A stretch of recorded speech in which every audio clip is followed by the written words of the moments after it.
Dhumkudiya a group of new generation के पटल पर आपका स्वागत है। सभी को जोहार और आज विश्व हिंदी दिवस की सभी को बहुत बधाई। इस खास अवसर पर आज हम चर्चा करेंगे एक ऐसे शख्स का जिन्हें साहित्य की दुनिया में बिसरा दिया गया है। मुंशी प्रेमचंद को तो हम सब बखूबी जानते हैं, लेकिन झारखंड के प्रेमचंद को उस कदर नहीं जानते जिसके वो हकदार थे। प्रेमचंद को भी झारखंड के इस प्रेमचंद से बेहद प्यार था। वो इनको अपना पुत्र समान मानते थे, घरेलू सदस्य जैसे थे। इनका नाम है राधा कृष्ण। लाल बाबू के नाम से भी ये जाने जाते थे। श्रवण कुमार गोस्वामी के अनुसार 18 सितंबर 1910 को रांची के अपर बाजार में इनका जन्म हुआ। 4 साल की अवस्था में ही इनके पिता का देहांत हो गया। 7 भाई बहनों में ये सबसे छोटे थे। काफी अभाव में जी रहे थे। माँ इनकी किसी तरह कुटौना पिसौना करके घर चलाती थे। ये खुद कहा करते थे कि लोग हमारी अवहेलना करते हैं, तुच्छ समझते हैं। इनको विद्यालय का नसीब नहीं हुआ। किसी तरह यह एक पुस्तकालय से जुड़े और फिर लिखने का क्रम बना वहां पर। हालांकि वहां मन नहीं लगा, फिर ये बस में कंडक्टर हो गए। बस स्टॉपेज लोहरदगा में जहां पे रुकती थी, समय जो मिलता था उसी में ये कहानी लिखा करते थे। उनकी पहली कहानी थी सिन्हा साहब, जो कि गल्पमाला पत्रिका में छपी थी। और फिर लिखने का क्रम इनका चलता रहा। अनेक पत्रिकाओं में इनकी रचनाएं छपती रहीं। प्रेमचंद इनके प्रतिभा के बहुत कायल थे।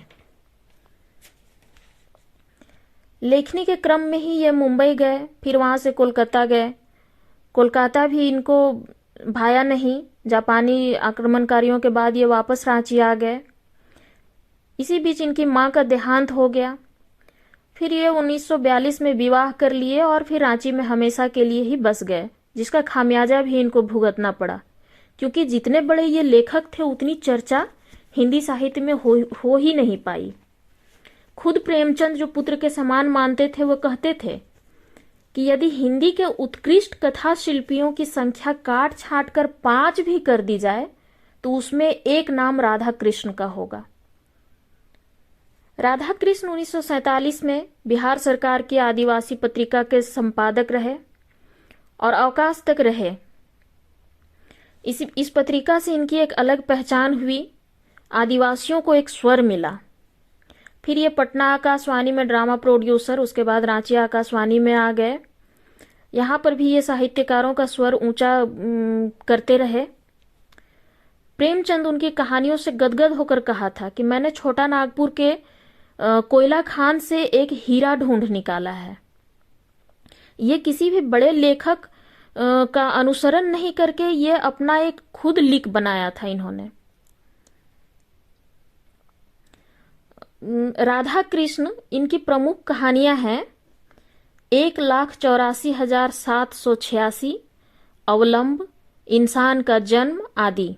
इनके प्रमुख उपन्यास हैं फुटपाथ, रूपांतर, सनसनाते सपने, सपने बिकाऊ हैं आदि। नाटक, एकांकी और बाल साहित्य भी ये अकूट लिखते रहे हैं। ढेर सारी इनकी तो रचनाएं अप्रकाशित भी रह गई हैं।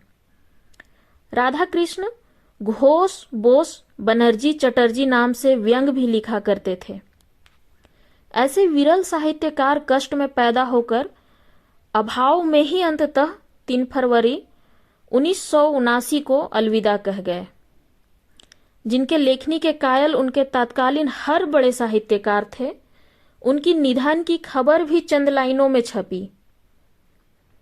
इसीलिए श्रवण कुमार गोस्वामी कहते हैं कि साहित्यकारों की भी अपनी एक नगरी होनी चाहिए।